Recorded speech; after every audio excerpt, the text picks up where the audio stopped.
ಈಗ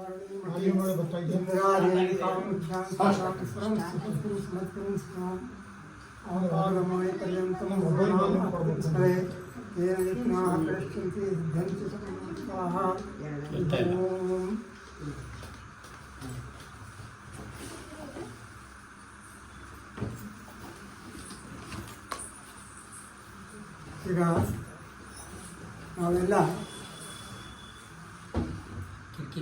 ಸುಮಾರು 150 ವರ್ಷದ ಹಿಂದೆ ಹೋಗಬೇಕಾಗುತ್ತೆ. ಸ್ವಲ್ಪ ಅದು ಮುಮ್ಮಡಿ ಕೃಷ್ಣರಾಜ ಒಡೆಯರ್ ಕಾಲ. ಆಗಿನ ಕಾಲದಲ್ಲಿ ರಾಜರು ವಿದ್ವಾಂಸರನ್ನ ಪೋಷಿಸಿ ಸಂರಕ್ಷಿಸಿ ಅವರ ಯುದ್ಧ ಸಭೆಗಳನ್ನು ಏರ್ಪಡಿಸಿ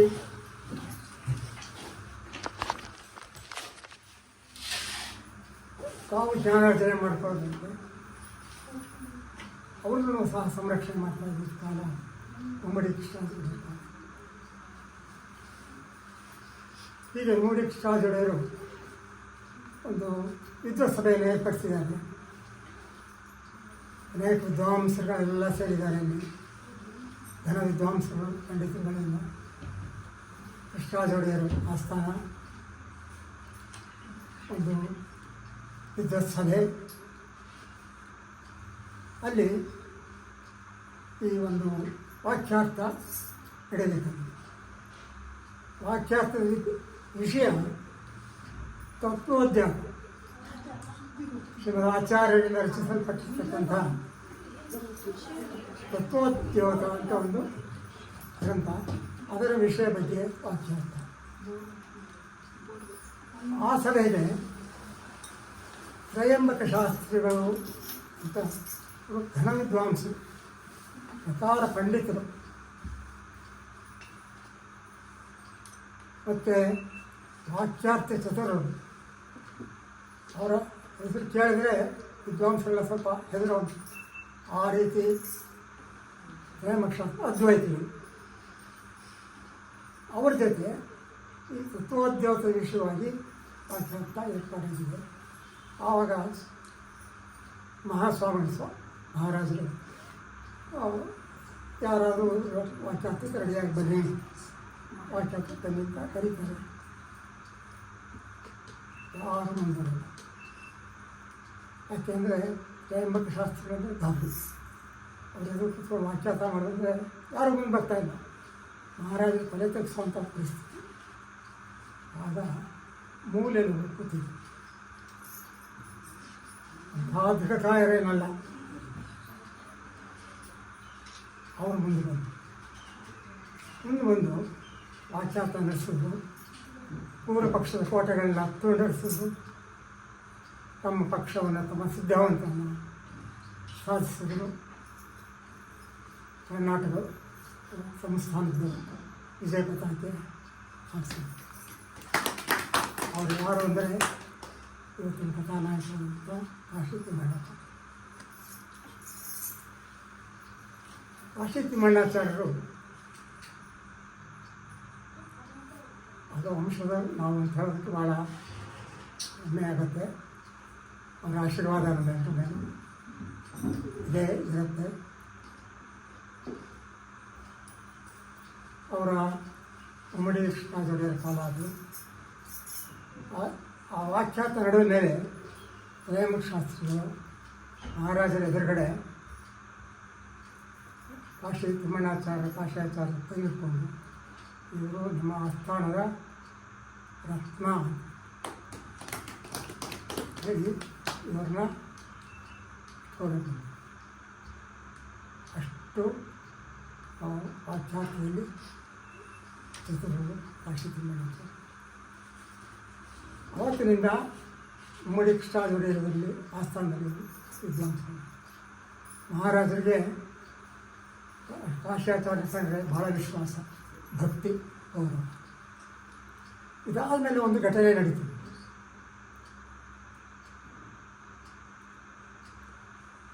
ಆ ಘಟನೆ ಏನು ಅಂದರೆ, ಇನ್ನೊಂದು ಯುದ್ಧ ಸಭೆ ಆಸ್ಥಾನದಲ್ಲಿ. ಅಲ್ಲಿ ಮಹಾಭಾರತದ ಪ್ರಥಮ ಶ್ಲೋಕದ ಬಗ್ಗೆ ಒಂದು ವಿವಾದ ಬಂತು. ನಾರಾಯಣಂ ಸುರಗುರುಂ ಜಗದೇಕ. ಇದು ಶ್ರೀಮದ್ ಮಹಾಭಾರತದ ಪ್ರಥಮ ಶ್ಲೋಕ ಅಂತ ತೆಲುಗು. ಇನ್ನು ಕೆಲವು ಅಲ್ಲ ಅಂತ. ಈ ವಿವಾದ ಮಹಾರಾಜರು ತೀರ್ಮಾನ ಮಾಡಿದರು, ಹೇಗೆ ಮಾಡೋದು? ಆಗ ಕಾಶಿಯಾಚಾರ್ಯ ಕಳಿಸಿದ್ರು, ಅವರಿಗೆ ಕೆಲಸ ಒಪ್ಪಿಸಿದ್ರು. ನೋಡಿ, ನಿಮಗೆ 3 ದಿವಸ ಟೈಮ್ ಕೊಡ್ತೀನಿ, 3 ದಿವಸ ಸಮಯ ಇದೆ. ಆ 3 ದಿವಸದಲ್ಲಿ ನನಗೆ ಶ್ರೀಮದ್ ಮಹಾಭಾರತದ ಪ್ರತಿಯೊಂದನ್ನು ತೋರಿಸ್ಬೇಕು. ಅದರಲ್ಲಿ ಪ್ರಥಮ ಶ್ಲೋಕ ಯಾವುದು ನನಗೆ ತೋರಿಸಿ. ಕಾಶಿಯಾಚಾರ್ಯ ಒಪ್ಪಿಸಿದ್ರು. ಆಯಿತು. ಕಾಶಿಯಾಚಾರ್ಯ ಇಲ್ಲೇ ಇದ್ದಿದ್ದು, ಇಲ್ಲಿ ವರಾಹದೇವಗುಡಿಗೆ ಹತ್ತಿರ ದೇವಾಸ, ಅವರಿಂದ ಪ್ರತಿಷ್ಠೆ ಆಗಿರುವಂಥ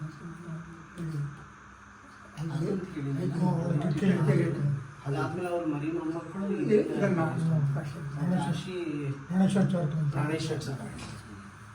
ಅದೇ ಕಾಶಿಯಾಚಾರ್ಯ ಇಲ್ಲಿದ್ದ ಜಾಗ, ಇಲ್ಲಿಗೆ ವರಾಹದೇವಗುಡಿ ಭಾಳ ಹತ್ತಿರ ಇದೆ ಮನೆಯಲ್ಲಿ. ಅಲ್ಲಿ ನಿತ್ಯ ಅಲ್ಲಿಗೆ ಹೋಗೋವಾಡಿಕೆ, ಮತ್ತು ನಿತ್ಯ ವರಾಹದೇವಗುಡಿಗೆ ಹೋಗಿ ದರ್ಶನ ಮಾಡ್ಕೊಂಡು ಬರೋದು. ಅವತ್ತು ಮಾರನೇ ದಿವಸ ಹೋಗಿದ್ದಾರೆ. ಹೋದಾಗ ಉತ್ತರ ಪ್ರದೇಶದ ಬೈರಾಗಿಯನ್ನು ಕಂಡರು. ಬೈರಾಗಿ ಅವನು ಒಂದು ಪುಸ್ತಕದ ರಾಶಿ ಇಟ್ಕೊಂಡಿದ್ದ, ಹಳೆಯ ಪುಸ್ತಕದ ರಾಶಿ ಇಟ್ಕೊಳ್ತಿದ್ದ. ನೋಡು ಕಾಶಿಯಾಚಾರ್ಯ ಏನೋ ಕುತೂಹಲ ಬಂತು, ಏನೇನು ಪುಸ್ತಕಗಳಿದ್ದಾರೆ ಇಟ್ಕೊಂಡಿದ್ದಾರೆ ಅಂತ ತೆಗೆದು ನೋಡಿದಾಗ ಮಹಾಭಾರತದ ಒಂದು ಪುಸ್ತಕ ಸಿಕ್ತು. ಅದನ್ನು ತೆಗೆದು ನೋಡ್ತಾರೆ. ನಾರಾಯಣ ಪ್ರಥಮ ಶ್ಲೋಕ ಅದಂತಂದು ಮಹಾರಾಜರು ಒಪ್ಪಿಸಿ. ಮಹಾರಾಜರು ಭಾಳ ಖುಷಿ ಆಯಿತು. ಇವರಂತೆ ತೀರ್ಪು ಪುಸ್ತಕ ಇತ್ತು. ಆ ಬೈರಾಗಿ ಯಾರು ಏನು ಗೊತ್ತಿಲ್ಲ. ಇದು ಏನು ತೋರಿಸುತ್ತೆ ಅಂದರೆ ಕಾಶಿಯಾಚಾರ್ಯರು ಬಹಳ ಅನುಗ್ರಹಕ್ಕೆ ಪಾತ್ರರಾಗಿದ್ದರು. ಒಂದು ಘಟನೆ ನಮ್ಮ ಪೂಜ್ಯ ತೀರ್ಥರೂಪನವರು ಕಾಶಿ ತಿಮ್ಮಣ್ಣಾಚಾರ್ಯ ಬಗ್ಗೆ ಒಂದು ಲೇಖನ ಬರೆದಿದ್ದಾರೆ. ಅವರ ಕಾಲದಲ್ಲಿ ಪೂರ್ಣಬೋಧ ಅಂತ ಒಂದು ಪತ್ರಿಕೆ ಇಲ್ಲಿಂದ ಹೊರಡ್ತಾ ಇತ್ತು, ಶ್ರೀ ಪೂರ್ಣಬೋಧ ಅಂತ ಮಾಸಪತ್ರಿಕೆ. ಅದರಲ್ಲಿ ಕಾಶಿ ತಿಮ್ಮಣ್ಣಾಚಾರ್ಯ ಲೇಖನ, ಅದೇ ನಮಗೆ ಆಧಾರ. ಆ ಆಧಾರವನ್ನು ಇಟ್ಕೊಂಡೆ ಕೆಲವು ಅಂಶಗಳನ್ನು ನಾನು ಇದು ಒಂದು ಅವರ ವಿದ್ಯುತ್ ಪ್ರತಿಭೆ ಹೀಗೆ, ಅವರ ಕೃತಿಗಳೇನು ರಚನೆಗಳು ಅಂತ ಅಂದರೆ ಕುಮುತ ಖಂಡನ ಅಂತ ಒಂದು ಗ್ರಂಥ, ವಾದ ಗ್ರಂಥ. ಮತ್ತು ಇದು ಸತ್ಯಸಂಖ್ಯಾನಕ್ಕೆ ಟಿಪ್ಪಣಿ ನ್ಯಾಯಾಮ ಭೇದೋಜೀರ್ಣಕ್ಕೆ ಜಿಜ್ಞಾಸಾಧಿಕರಣಕ್ಕೆ ಮತ್ತು ರಾಮಸ್ತವತಾರ ವಾಯುಪ್ರಸವರ್ತನ ಈ ಪುಸ್ತಕ ಇದು ಇತ್ತೀಚೆಗೆ ಬಂದಿದೆ. ಇದೊಂದು ಅವರ ಕೃತಿ. ಮತ್ತು ತೈತ್ರಿಯ ಭಾಷೆ ರಾಮಸ್ತವತಾರಾವಳಿ ಅಂತ ಒಂದು ಸ್ತೋತ್ರ ರಾಮದಾಸ್. ಅದು ಆಮೇಲೆ ಕ್ರೋಡಪತ್ರ ಇತ್ತೀಚೆಗೆ ಒಬ್ಬರು ಬೆಂಗಳೂರಿಂದ ಪೂರ್ಣ ಪೀಠದಿಂದ ಫೋನ್ ಮಾಡಿದ್ರು. ಗೊತ್ತಿರಬೇಕು, ಉಪಾಧಿ ಖಂಡನ ಅದಕ್ಕೆ ನ್ಯಾಯಸುಧಾ ವ್ಯಾಖ್ಯಾನ, ನ್ಯಾಯಸುಧಾ ನ್ಯಾಯಾಮೃತ ವ್ಯಾಖ್ಯಾನ, ಭೇದೋಜ್ಜೀವನ, ತತ್ವಸಂಖ್ಯಾನ, ತೈತರೀಯ ಭಾಷ್ಯ, ವಾಯುಪರತ್ವ ಸಮರ್ಥನೆ, ಕುಮತ ಖಂಡನ, ಉಪಾಧಿ ಖಂಡನ ಉಪನ್ಯಾಸ, ವ್ಯುತ್ಪತ್ತಿವಾದ ಕ್ರೋಡಪತ್ರ, ರಾಮಸ್ತವ ತಾರಾವಳಿ ಮತ್ತು ಗ್ರಂಥಗಳು. ರಾಮಸ್ತವ ತಾರಾವಳಿ ರಾಮದೇವ ಸ್ತೋತ್ರ ಮಾಡಿದ್ದಾರೆ. ತಾರಾವಳಿ ನಕ್ಷತ್ರ ಸಮಾಜ 27 ಅದರಲ್ಲಿ 27 ನಕ್ಷತ್ರ 27 ಶ್ಲೋಕಗಳು. ಮುಂದೆ 3 ಶ್ಲೋಕ ಉಪಸಂಹಾರ, ಅದರಲ್ಲಿ ಮಂಗಳಾಚಾರ್ಯ ಅದೆಲ್ಲ ಇದೆ. ಮೊದಲನೇ ಶ್ಲೋಕ ರಾಮಸ್ತವ ತಾರಾವಳಿ. ನಮಸ್ತುಭ್ಯಂ ದೇವ ಪ್ರಣತೈತರ ಕಾರುಣ್ಯ ಜರದೆ ಇದೇ ಸ್ವೀಯೇ ಮನ್ಯ ವಿದುಷಿ ದಯಾಲೇಶ ಮನುಷ್ಯಂ ಕ್ಷಮಸ್ವ ಸ್ವಾಮಿನ್ನೇ ಸಕಲ ಅಪರಾಧಮೂರ್ತಿತ ವಸಂತ್ಯಾಜ್ಯೋ ರಾಜ್ಯೆ ಪೃಥಿವೇ ಅಪರಾಧ್ಯನಿತಿ ಶಿಶು ಪಿತಾ ಮೇ ಮಾತಾ ಮೇ ಜಗಪಿತ ಮೇ ಬಂಧುರೂಪಿ ಮೇ ಸ್ವಾಮಿ ಮೇ ಸಖಾ ಮೇ ಸಕಲಮತಿ ಮೇ ತೊಂಬರೂಪಿ ವಸಂತ್ಯಾಜ್ಯ ಸದನ್ಯಂ ನೋ ಜಾನೆ ಅವಚನ ಆತೋಷಕತಃ ಕಮಂತಸ್ಸಾಕ್ಷಿ ಜಾನಾಸಿ ಇದರಲ್ಲಿ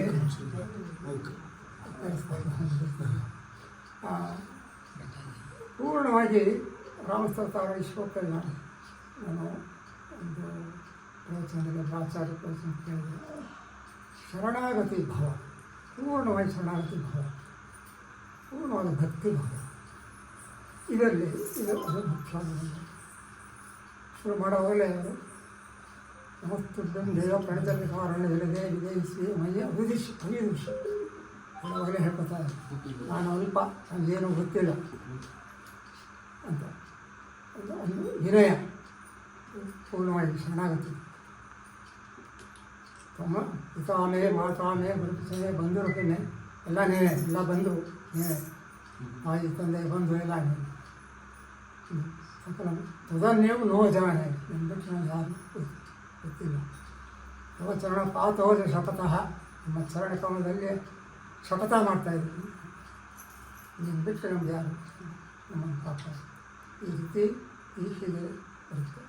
27ನೇ ಶ್ಲೋಕದಲ್ಲಿ ಒಂದು ದೋಷಾನೇ ವಿತರ್ಕೈತ್ ಬೆಲೆ ಸ್ನೇಹಾತ್ ಬ್ರಹ್ಮ ಹರಿತ್ವಪಿ ಆಬದ್ಧಾಂಜಲೇ ತವಾಹಮಿತಿ ಸಂಪ್ರಾಪ್ತಾಯ ಸಿದ್ಧಂತು ಶತ್ರೋರಪಿ ಸೋದರಾಯ ವಿಪ್ರಂ ಲಂಕಾಧಿಪತ್ಯಂ ತಸ್ಮಿನ್ನೇವ ಮನೋವಾಸ್ತು ಪ್ರಶಾಂತ ಪ್ರಸನ್ನಕ್ಷರ ಅಂತಹ ವಿನಯ. ಮತ್ತು ಶತ್ರೋರಪಿ ಸೋದರಾಯ ವಿಪ್ರಂ, ಶತ್ರುವಿನ ಸೋದರ ಯಾರು ಶತ್ರು? ರಾವಣ, ರಾವಣನ ಸೋದರ ವಿಭೀಷಣ ಪ್ರಸಂಗ ತರ್ತಾರೆ. ವಿಭೀಷಣ ಅವಾಗ ಸನ್ನಿವೇಶ ಏನು ಅಂದರೆ, ಶ್ರೀರಾಮಚಂದ್ರ ದೇವರು ಸಕಲ ಯುದ್ಧ ಸನ್ನದ್ಧರಾಗಿ ಸಮುದ್ರ ತೀರದಲ್ಲಿ ಕಪಿಸೈನ್ಯ ಸಮೇತ ಸುಗ್ರೀವ ಅಂಗದ ಹನುಮಂತದೇವರು ಎಲ್ಲರೂ ಅಲ್ಲಿ ಸನ್ನದ್ಧ ಯುದ್ಧ ಆಗಬೇಕು. ಮತ್ತು ಆ ಕಡೆ ರಾವಣನ ರಾಜ್ಯ, ಅಲ್ಲಿ ವಿಭೀಷಣ ಕೃಷ್ಣಭಕ್ತ ವಿಭೀಷಣ ಅವರು ಸಾಕಷ್ಟು ರಾವಣನ ಬುದ್ಧಿ ಹೇಳಿ ಪರಸ್ತ್ರೀ ಅಪಹರಣ ಸಲದು ವಾಪಸ್ ಎಲ್ಲ ಹೇಳಿ ಇಷ್ಟೆಲ್ಲ ಮಾಡಿದ್ರು ಹೇಳೋದಿಲ್ಲ. ಕೇಳೋಣ ಹೆಸರು ಕಡೆಗೆ ಬೇಸತ್ತು ಶ್ರೀರಾಮಚಂದ್ರನ ಕಡೆ ವಿಭೀಷಣ ಬಂದಾಗ ಆವಾಗ ತಮ್ಮ ಸೈನಿಕರನ್ನೆಲ್ಲ ಶ್ರೀರಾಮಚಂದ್ರ ಕೇಳ್ತಾರೆ, ವಾಲಿ ಸುಗ್ರೀವ ಅವನ್ನೆಲ್ಲ ಶತ್ರು ಕಡೆ ಬಂದು ವಿಭೀಷಣ ಸೇರಿಸ್ಕೊಂಡು ಹೋದ ಏನು ಇತ್ತು ಆಲೋಚನೆ ಮಾಡುವಾಗ ಒಬ್ಬೊಬ್ಬರು ಒಂದು ಹೇಳ್ತಾರೆ, ಶತ್ರುವಿನ ಬಂದು ಪಾಳೆಯಿಂದ ಬಂದಿರೋ ರಾಕ್ಷಸ, ಏನು ಮಾಯಾವಿ, ಈ ಯುದ್ಧ ಸಮಯ ಅದು ಸೇರಿಸ್ಕೊಂಡು ಏನೇನು ಏನು ಬೇಡ ಜಾಮು ಒಂದು ಸೇರಿ ಹೇಳ್ತಾರೆ. ಅದಕ್ಕೆ ದೋಷಾನೇಕ ವಿತರ್ಕ ಅಖಿಲೇಹಿ ಅದೆಲ್ಲ ಬೇಡ ಬೇಡ ಅಂತ ಹೇಳಿದ್ರು. ಹನುಮಂತ ದೇವರನ್ನು ಕೇಳ್ತಾನೆ, ಇದು ನಾನು ಪ್ರವಚನದಲ್ಲಿ ಕೇಳಿದ್ದು. ಹನುಮಂತ ದೇವರನ್ನು ಕೇಳ್ತಾನೆ ಶ್ರೀರಾಮಚಂದ್ರ, ಯಾಕೆ ಅದು ಹನುಮಂತ ಹೇಳ್ತಾರೆ, ಅದು ಶರಣಾಗತನಾಗದೆ ಅದು ಮಾತಿನಲ್ಲಿ ಗೊತ್ತಾಗ್ತದೆ, ಕಣ್ಣಲ್ಲಿ ಗೊತ್ತಾಗ್ತದೆ, ಸಂಪೂರ್ಣ ಶರಣಾಗತ. ಅವಾಹಮಿತಿ ಸಂಪ್ರಾಪ್ತಾಯ ಸದ್ಯ ನನ್ನಲ್ಲಿ ಎಲ್ಲವನ್ನೂ ತಿಳ್ಕೊಂಡು ನನ್ನ ಸ್ವೀಕಾರ ಮಾಡುವಂತೆ ಕೇಳ್ಕೊಂಡು ಬರ್ತಾನೆ, ಒಬ್ಬ ಸ್ವೀಕಾರ ಮಾಡುವುದು. ಅವಾಗ ಶ್ರೀರಾಮಚಂದ್ರ ಸಮುದ್ರದಿಂದ ಜಲವನ್ನು ತರಿಸಿ ರಾವಣ ಬದುಕಿರುವಾಗಲೇ ಲಂಕಾಧಿಪತ್ಯ ಪಟ್ಟಾಭಿಷೇಕ ಮಾಡಿ, ಅಂದರೆ ರಾವಣ ವಿಭೀಷಣ ಶತ್ರುವಿನ ಸೋದರ ಅಂಥವನ್ನ ಶರಣಾಗತ ಬಂದ ಅನ್ನೋ ಕಾರಣಕ್ಕೆ ಇಷ್ಟು ಎಲ್ಲ ಪಟ್ಟಾಭಿಷೇಕ ಮಾಡಿ ನಮ್ಮನ್ನು ಸೇರಿಸ್ಕೊಂಡಿದೆ. ಅದೇ ರೀತಿ ನಮ್ಮ ಶತ್ರುವಾಪಿ ಸೋದರಾಯಿತು ಲಂಕಾಧಿಪತ್ಯ ತಸ್ಮಿನ್ನೇವ ಮನೋಮಮಾಸ್ತು ಪ್ರಸನ್ನ ವೀಕ್ಷಣೆ. ನಮಗೂ ಸಹ ನನ್ನನ್ನು ಸಹ ನನ್ನ ಅಪರಾಧಗಳನ್ನೆಲ್ಲ ಸೇರಿಸಿ ಎಲ್ಲ ಮಾಡಿ ಕ್ಷಮಿಸಿ ನಿನ್ನವನು ಅಂತ ಪ್ರಾರ್ಥನೆ ಮಾಡ್ತಾರೆ. ಈ ರೀತಿ ಯಾಕೆ ಹೇಳಿದೆ ಅಂದರೆ ವಿನಯ ಮತ್ತು ಶರಣಾಗತ ಭಾವ. ಶರಣಾಗತ ಪರಮಾತ್ಮನ ವಿಷಯ ಯಾರು ಶರಣಾಗತರಾಗ್ತಾರೋ ಅವ್ರಿಗೆ ರಕ್ಷಣೆ ಗ್ಯಾರಂಟಿ ಇದ್ದಾಗ, ಶರಣಾಗತರಾದವರಿಗೆ ಗ್ಯಾರಂಟಿ, ರಕ್ಷಣೆ ಗ್ಯಾರಂಟಿ ಮಾಡ್ತಾರೆ. ಅದು ಅದೊಂದು ಶ್ಲೋಕ ಸ್ಮರಣೆ ಬಂತು. ಮತ್ತು ಇವರ ಕೃತಿಗಳಾಯಿತು. ಇವರ ಶಿಷ್ಯರು ಭಾಷಾಚಾರ್ಯ ಶಿಷ್ಯರು ಕೆಲವರೆಲ್ಲ ಇವರ ಒಂದು ವಿದ್ಯುತ್ ಪ್ರಭೆಯಿಂದ ಎತ್ತುಗಳಾಗಿದ್ದಾರೆ. ಅದರಲ್ಲಿ ಕೃಷ್ಣಾಪುರದ ವಿದ್ಯಾಧೀಶ ಶ್ರೀಪಾದ ಅವರು ಪೂರ್ವಾಶ್ರಮದಲ್ಲಿ ಭಾಷಾಚಾರ್ಯ ಶಿಷ್ಯರು ಉಡುಪಿ ಕೃಷ್ಣಾಪುರ ಅವರು ಎತ್ತುಗಳಾದ ಮೇಲೂ ಸಹ ಭಾಷಾಚಾರ್ಯರಲ್ಲಿ ಒಳ್ಳೆ ಭಕ್ತಿಭಾವ ತೋರಿಸ್ತಾ ಇದ್ದಾರೆ. ಆವಾಗ ಆಚಾರ್ಯರು ಹೇಳಿದ್ರಂತ ಇದು ಎತ್ತುಗಳಿಗೆ ಸಲ್ಲದು ಎತ್ತುಗಳಾಗಿದ್ದರಿಂದ ನನ್ನಲ್ಲಿ ಅಷ್ಟೊಂದು ಮರ್ಯಾದೆಯಿಲ್ಲ ಸಲ್ಲ. ಅದಕ್ಕೆ ಅವರು ಶ್ರೀಪಾದಗಳು ಹೇಳಿದಂತೆ ಈ ಮರ್ಯಾದೆ ಮಾಡ್ತಾ ಇರೋದು ನಿಮಗಲ್ಲ, ನಿಮ್ಮಲ್ಲಿರೋ ಸರ್ವಜ್ಞ ಶಾಸ್ತ್ರಗಳಿಗೆ ಒಂಥರ ಅರ್ಥವಿದ್ದಂತೆ. ಇನ್ನೂ ಒಬ್ಬರು ಕುಂದಾಪುರದ ಸ್ವಾಮಿಗಳು ಲಕ್ಷ್ಮೀಪ್ರಿಯ ತೀರ್ಥರು ಅವರು ಇವರ ಪೂರ್ವಾಶ್ರಮದಲ್ಲಿ ಶಿಷ್ಯರು. ನಿಮ್ಮ ಕಡೆ ಒಳ್ಳೆ ಗೌರವ ಕೊಡ್ತೇವೆ. ಇವರು ಭಾಷಾಚಾರ್ಯರು ಶ್ರೀಪಾದಂಗಳಿಗೆ ನಮಸ್ಕಾರ ಮಾಡೋರನ್ನ ಅವರು ದೇವರ ಕಕ್ಷೆ ಮಧ್ಯೆ ಈ ರೀತಿ ಭಾಷಾಚಾರ್ಯ ಶಿಷ್ಯರು ಒಳ್ಳೆಯ ಗಣ್ಯರು ಮತ್ತು ವಿದ್ವಾಂಸರೆಲ್ಲ ಬೇಕಾದಷ್ಟು ಸತ್ಯ ಸಂತೋಷ ತೀರ್ಥರ ಬಗ್ಗೆ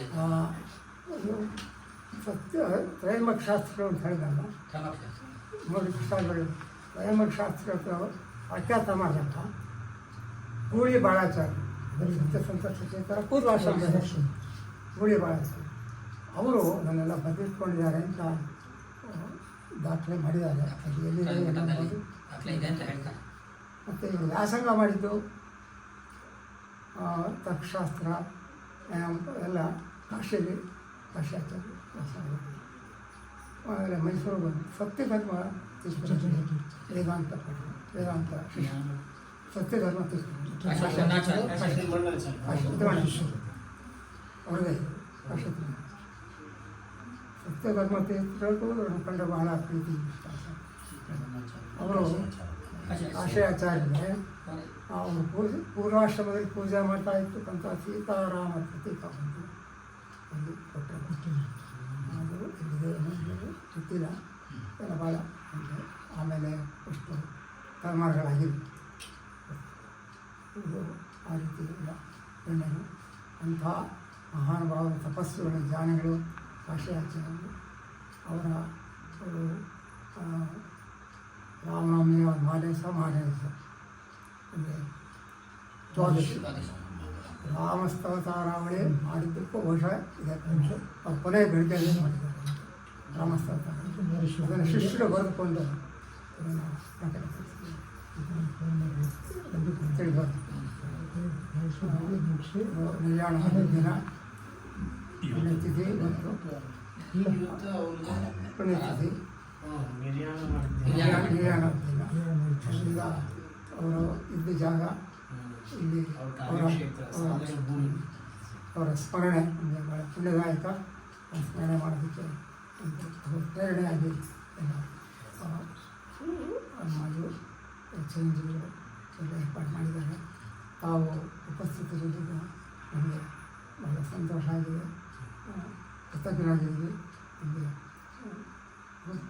ಸಾಷ್ಟಾಂಗ ಸುಸ್ವಾಗತ ಹೇಳಿ ಭಾಷಾಚಾರ್ಯರ ಬಗ್ಗೆ ನಾನು ತಿಳಿದಷ್ಟು ಸ್ಮರಣೆ ಮಾಡಿ. ಈಗ ಇನ್ನೊಂದು ಮಗ ಶ್ರೀನಿವಾಸಾಚಾರ್ಯ ಶ್ರೀನಿವಾಸಾಚಾರ್ಯ ಮಗ ಶ್ರೀನಿವಾಸಾಚಾರ್ಯ ಕಾಶಿ ತಿಮ್ಮಣ್ಣಾಚಾರ್ಯ ಮಗ ಕಾಶಿ ಶ್ರೀನಿವಾಸಾಚಾರ್ಯ. ಕಾಶಿ ಶ್ರೀನಿವಾಸಾಚಾರ್ಯ ಮಗ ರಾಮಾಚಾರ್ಯ ಮಗ ಪ್ರಾಣೇಶಾಚಾರ್ಯ ನಮ್ಮ ತಂದೆ. ಕಾಶಿ ಪೌತ್ರಸ್ಯ ಪುತ್ರ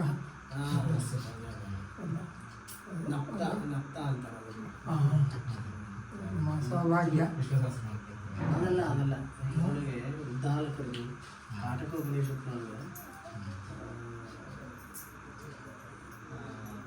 ಅಜಶ್ರವಸರ ಪೌತ್ರಸ್ಯ ಪುತ್ರ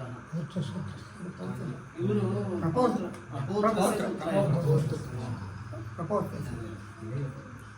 ವ್ಯಾಸನ ವಸಿಷ್ಠ ಇದು ಅದರಲ್ಲಿ ಮುಕ್ತಾರ ಅಂತ ಬರ್ತದೆ. ವ್ಯಾಸನ ವಸಿಷ್ಠ ಮಾಡ್ತಾರೆ. ಈ ಒಂದು ಶಕ್ತಿ ಪೌತ್ರ ಪರಾಶರರು ಶಕ್ತಿ ಋಷಿಗಳು ಶಕ್ತಿ ಋಷಿಗಳು. ಅದಾದ್ಮೇಲೆ ವ್ಯಾಸನ ವಸಿಷ್ಠ ಮುಕ್ತಾರ ದೇಹ ಪೌತ್ರ ಕಲಶ. ಮಾನವರಾಗಿ ವಿಷ್ಣು ಮಾನವರಾಗಿ ಬ್ರಾಹ್ಮಣರಾಗಿ ಮಾಧುಕುಲದಲ್ಲಿ ಆಚಾರ್ಯ ಮುಸಂಗಿ ಒಂದು ಜನ್ಮಾಷ್ಟಮಿ ನಮ್ಮ ಸೌಭಾಗ್ಯ ಇವತ್ತು